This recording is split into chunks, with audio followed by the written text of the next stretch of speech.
howdy. I'm me, I'm Guy Van Duser, and I didn't get a book, so I didn't even know I was going to play until tomorrow, because I usually play on Thursdays. So, as an alternative to actually being ready, I can steal some stuff from Saturday night, or I can just try some stuff out on you. That is, I have been enjoying, if any of you are interested, I have been enjoying John Knoll's masterclass sessions, which actually start here on Monday before anybody gets here. And he's working with, not just the young thumbs, but whoever wants to show up earlier, and I have learned to do that, so I've enjoyed a couple of days just trying mechanical things, just stuff you can do on the guitar. And doing some playing. We talked a lot about harmony and how do you play the guitar so that you guys out there hear just what I want you to? So we fooled around a bunch of things, but let me play something serious here for a minute. I played this here before. This is one of my favorite tunes. It's from Barbra Streisand, and it's called Secondhand Rose. Yeah, it's just such a great song. I learned something about transcription too. I found out that I can transcribe the song because the song was published early enough, that I can do it. But she had a great little intro that just kind of kicked the whole song off, and I'm not allowed to go near that because that's still under copyright. But I can play it for you. It went like this.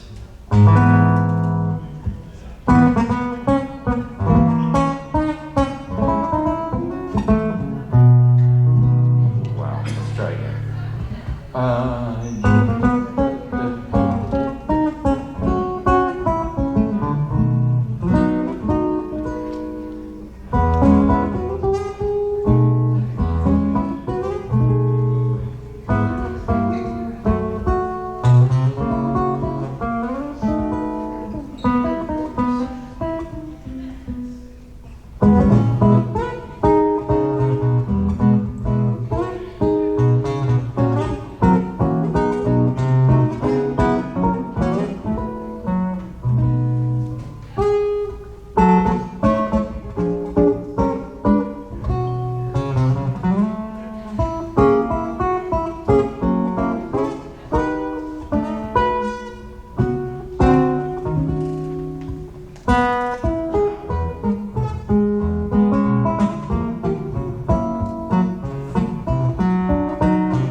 This is our 50th, believe it or not, anniversary of playing as a duo together this year, and so we've been doing our world tour.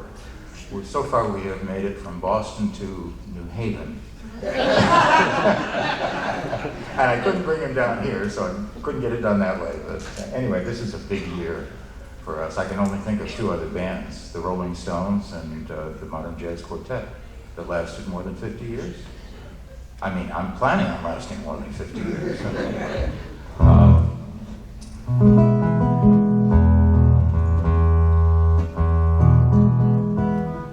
Let's see.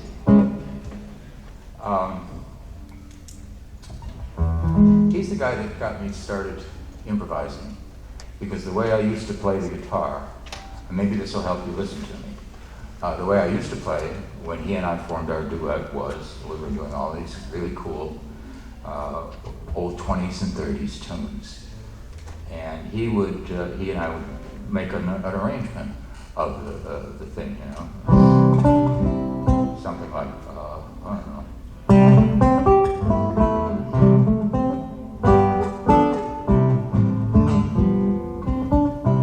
We would figure out the tunes, and I would work up a part so that I could play bass and chords, alternating bass, Chet Atkins style, you know.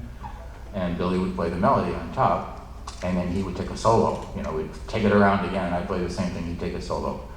And then it was my turn, and when it came to be my turn, I couldn't take a solo, because I already had, you know, I had done the work to get as far as I had. So I began to compose solos, and learn them. And they were not great, wonderful, you know, things, but they got the tune played, and I had my turn, and at least, you know, we looked very organized. But I was so jealous, because he'd play something different every time, and I'd play the same thing every time. Like playing Chet Atkins arrangements. Of course you play it the same way every time, that's how Chet did it. You know.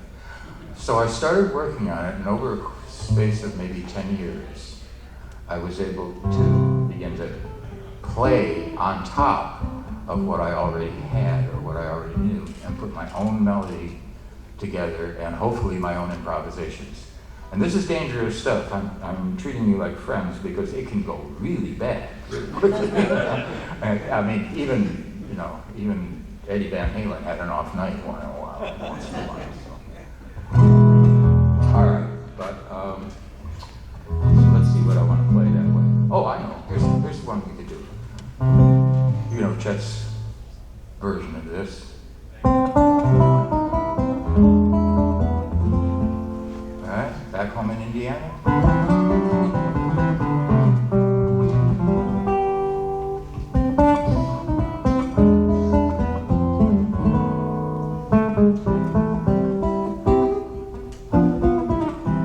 That's not hard.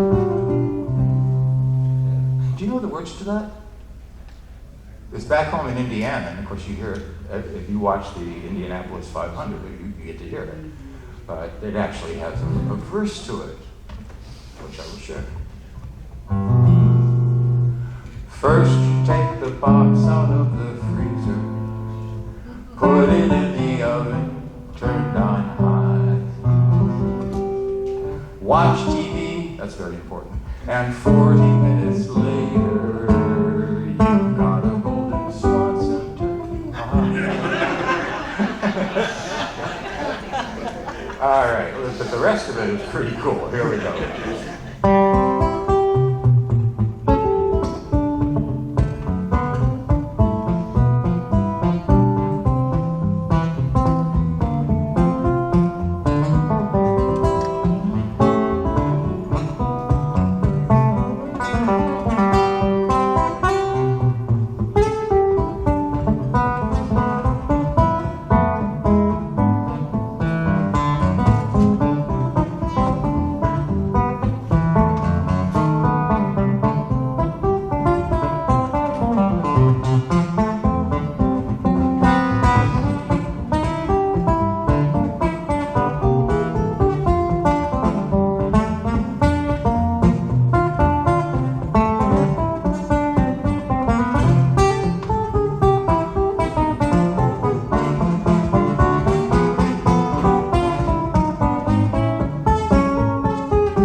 Now, I don't know if that was a brilliant solo, but I've never played it before. What I do is when I get to the key of F, and I know Chet's band is going to come in, I leave that behind, and instead I kind of play my own band, and that's what I would do with Billy, you know, and then just put a melody, because here I am.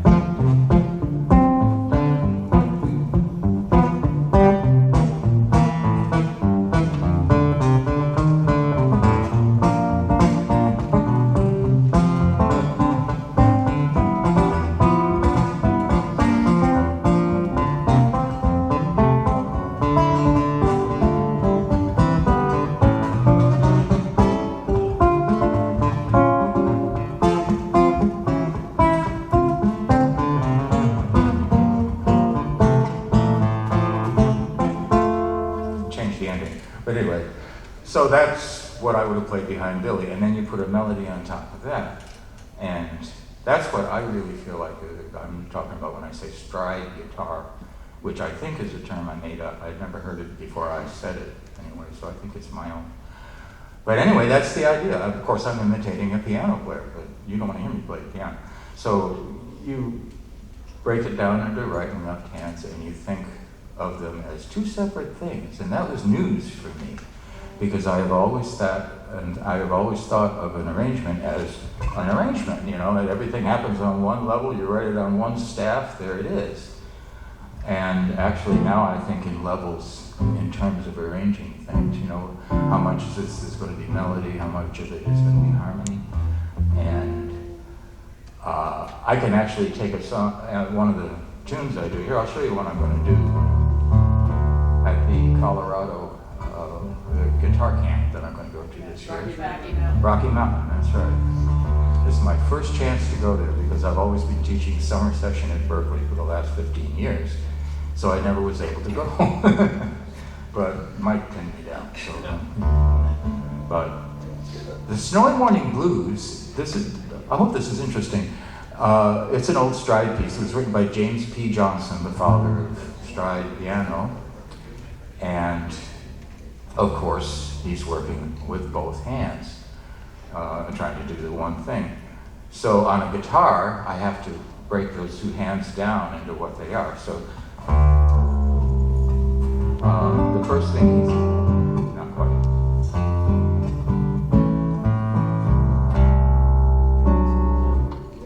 I tuned it down twice. I'll be here in a minute.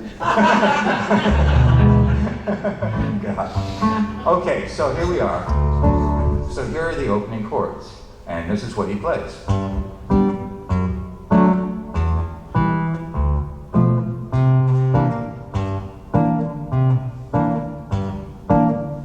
Whoops. Let's see. I just wrote this out, I can't remember it. And then the melody goes on the top.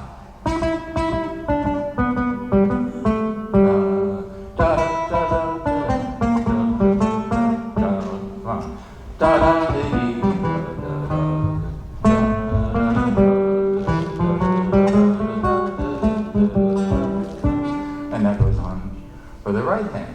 So I broke it down for my students so they can practice the two things separately, because I have had so many occasions where I'll ask a student after they play an arrangement, I'll say, okay, now just play the melody. And they can't. And that's a missing part. Because if you're going to play a song and you're going to express that melody, hopefully you're going to have practiced it so that you are literally singing while you're playing. You get this.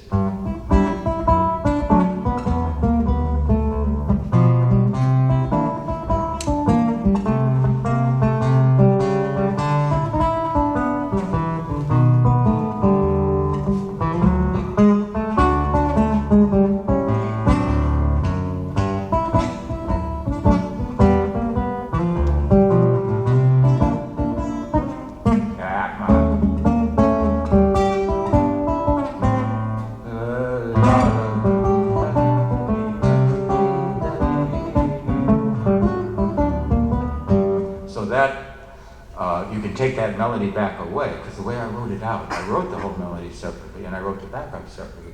And sometimes you find in the backup you're just playing one note while the melody is walking around on it, but that one note's doing the job. And the way you learn that, I think, is by taking it apart and learning the melody separately. Let me see if I can play the whole arrangement. I need to practice it, but bear with me. We're not here. Like, Just, what's that? we're not here. Just have your session. Yeah. We're expecting great things in a couple of I knew you were out there. I couldn't see you. It's my boss right now. All right, let me just see if I can play this tune.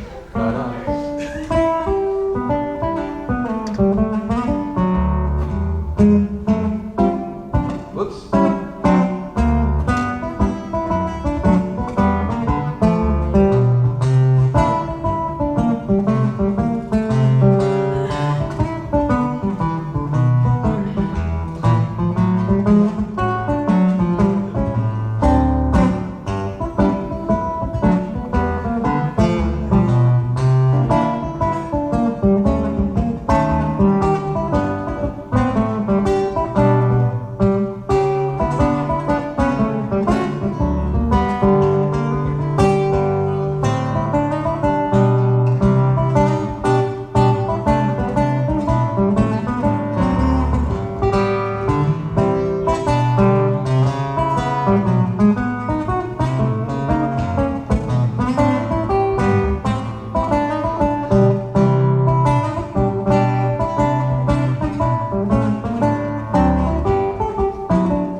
One more.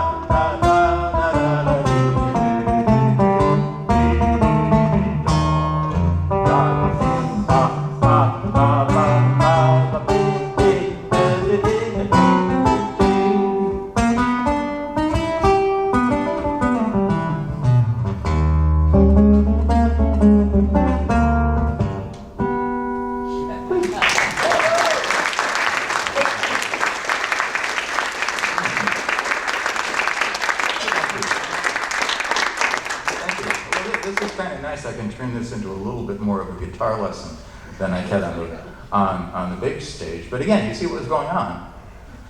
You get the basic construction of the tune down, and then you teach yourself over a period of time, and I mean time, to put something else on top of it. So you start thinking in layers rather than in one thing that I've got to do. Because I'm watching this going, and at the same time I'm playing a melody, and it's, part of it is just laziness. Although it took so much work to get it, because now I get tired of practicing and arranging arrangements like note for note exactly right. I just like to sit and play. Here, I'll show you something else.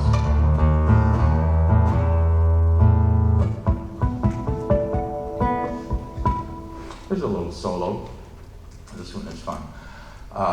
Based on a couple of old tunes, very old tunes. And one of the arrangements was suggested to me by a very fine San Francisco guitar player, Eric Schonberg. The Mills Brothers, way back in the 20s. Yeah. Up a Lazy River? Yeah, you remember that? Well, we were talking about, again, economy on the guitar, because like on a piano, of course, you can double the octaves, you can do all of this stuff to make the sound bigger. And on a guitar, that one string is going to have to do the melodic job at a particular time and, you know, carry the information and also, of course, some feeling. So this was a tune that I was actually going to play in the master class and then didn't, which is basically it's a two-part invention on Up a Lazy River. Not so specifically as to make it seem strange, but just to get it played. And I start out in the key of F sharp. Let's see, where am I? No, I'm going to end up in A. But anyway, here we go. So this is Up a Lazy River, and then the other tune is the Old Piano Roll Blues. Oh, yeah. Yeah, you know that one, yeah. All right, so I'll put them together. Or I won't put them together, I'll play them one at a time. And I gotta be careful what I say. All right, here we go. So this is, let's see.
I remember my dad saying to me very clearly, he said, "Son, why don't you play something easier? You look like you're having such a hard time." Yeah, well, man. How much time do I have? I'm not paying attention. It's almost 3 o'clock. It's dangerous, but I'll take requests. You know which one I don't want right now. Oh, gosh. What should I play? Something else. Oh, I played another thing in the Bunny, I think you were out of the room for that one. You were on for Every Little Moment? I was out of the room for a moment. Yeah, yeah. My friend Billy Novick, my 50-year guitar clarinet player, wrote a song after one of the fellow who managed our home club, Passim in Harvard Square. the old Club 47. And he hired us and worked with us for 25 years, and then he passed away. And Billy was motivated to write a song. And it's a delightful little song. It's a very simple song, and it's just a song about life. So I'll play it for you. It's called Every Little Moment.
Every little moment, that's the grand design. Every incomplete, try to make it whole. Every single person, try and touch their soul.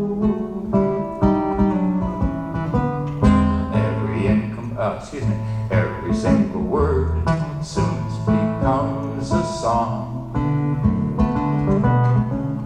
and every little movement guides your dance along. For people seeking answers, life leaves no great message to recall. Just live every little moment, that's all.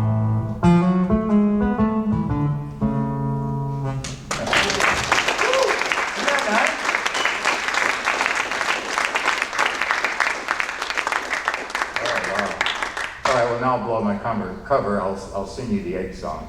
I've been having fun with this. I work a lot with children, and with my wife who's calling me, as a matter of fact. Yeah, that's it. All right, stop. No. I didn't have it. She didn't hear me. No, it's okay. It's okay. I'll call her back. I promise. All right. Now. What was I going to do? The song for kids.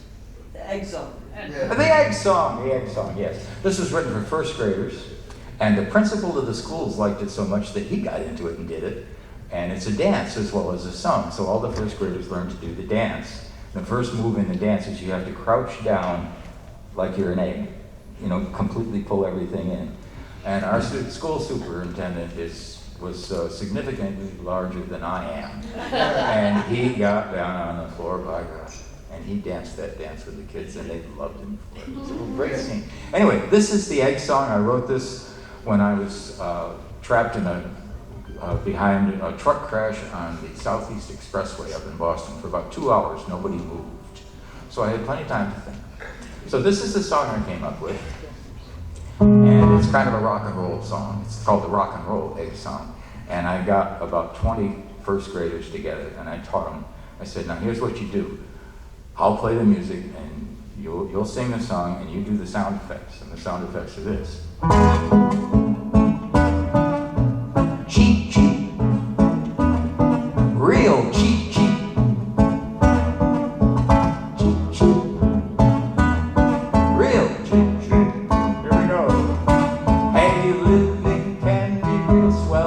While you're still inside the eggshell, but it's a natural inclination to want to get some incubation. Then you won't be just an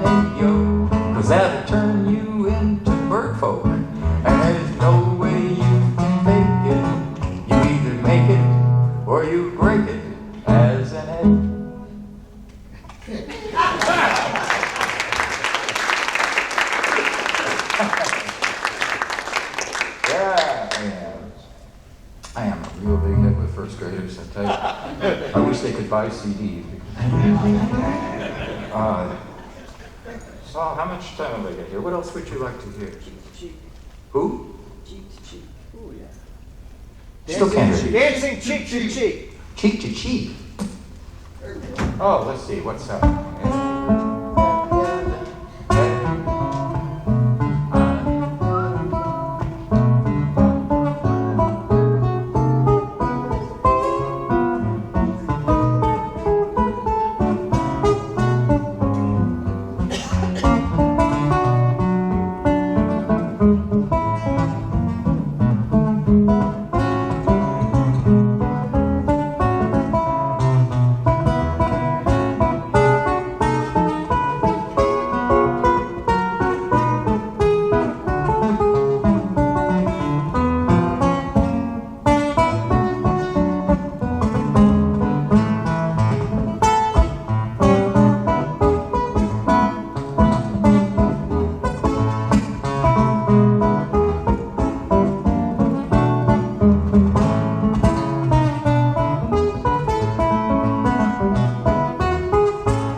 I have some advice from you, again, as a teacher. And this is something that I do to my students, and I'm not going to do it to any of you, but when I get a group of students together for my first lesson, I say, now, how many of you know Happy Birthday? Everybody knows Happy Birthday, right? You know, I say, okay, I need a volunteer, and somebody will always volunteer, and I'll say, now, I want you to put your finger here. That's the first, wherever you want. I let them pick the spot. And then I say, that's the first note of Happy Birthday. Play me the rest of it. And they'll start to play, and I say, now hold on. You're not allowed to make a wrong sound. Not just a wrong note, but a wrong sound. Can you just go and play?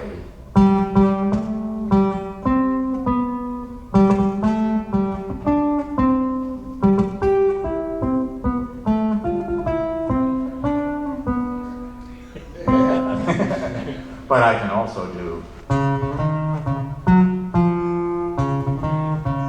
don't even know what I meant.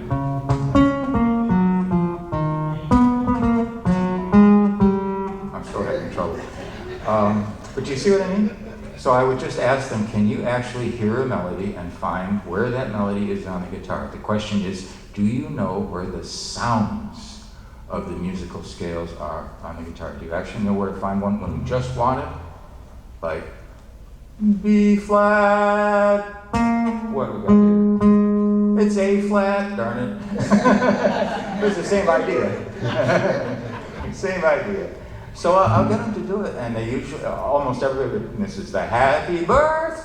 You know, that's the one that you don't know the interval, or you don't know the jump of the interval, even if you do know it. And so that's where we start. Now here's what you do, just like my students, you who are players.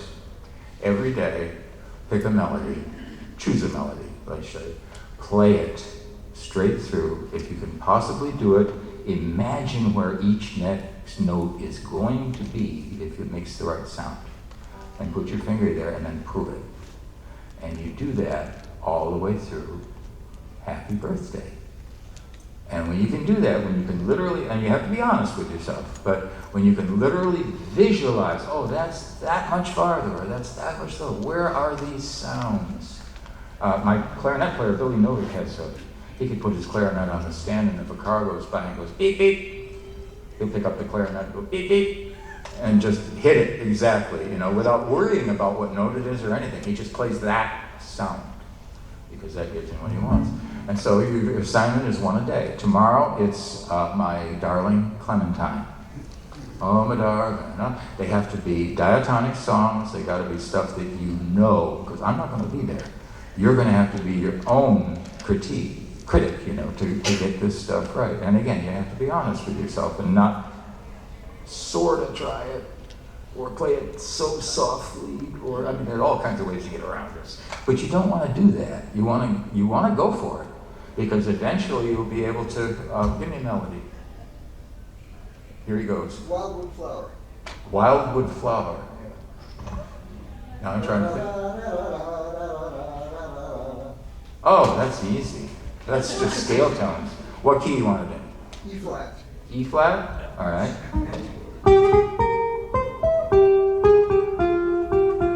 That was just a bad reach.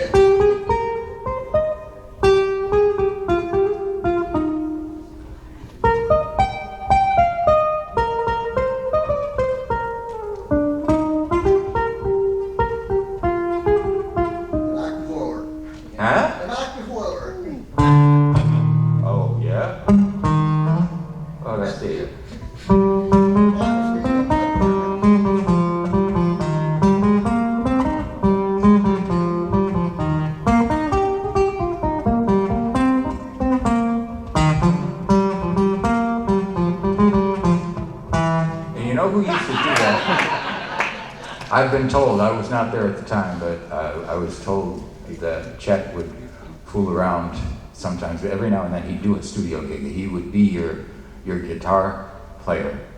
And, who was I talking to? It was one of the people that had recorded with him, and he was supposed to overdub his part. And it was something exactly like that. And he sat and he played da, da, da, da, da. Let's see, how did he finish it? I don't know what the song was that he was finishing. But, all right, same song. Here, let's put it up here.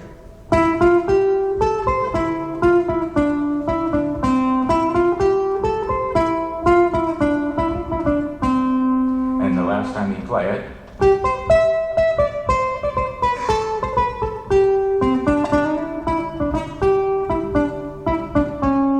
And he's like, is that okay? No, it's Chet Atkins. What are you going to say? No, Chet. I think I've got time to do at least one more thing here. I'm getting silly, so I better get serious again a little bit. All right, I'll try one more thing on you. This is a piano thing, and I'm rehearsing this for Friday night because I'm going to do this with the strings, the ERS strings.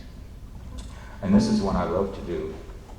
And they like to do it in B flat, so I'm going to use my Billy Novick capo here. This is how you play with clarinet players. All of a sudden, B flat is wide open. D flat is a piece of cake, Otherwise, he's got to play everything a half tone away from where it normally would be played. So we decided this was the only fair thing to do. Let's put it all on me. So here I am. Now, the tune that I'm going to play is the Canadian Sunset, and it's a medley. I play Canadian Sunset, and then Canadian Sunset was written by a California jazz piano player, and it was a big hit. And so, of course, the record company came back to it and said, what else you got? And the next thing that he came out with was Soft Summer Breeze. I'm trying to think of his name. Eddie Haywood. Eddie Haywood, thank you, Bruce. Okay, see, I remembered your name. Of course, that's easy. Anyway, so it's a piano piece again. I just love, my mother was a concert pianist, that's part of it, but I never was able to go the classical route. So, what you do is the same thing again. This is the left hand of the piano on the bass strings and the chord strings, and this is the right hand of the pianist playing the melody. So instead of having two hands like this, I have one hand that looks like this. You know what I'm going to say. Okay, but anyway. So here's what you do in this tune. This is a good example. This is the piano left hand.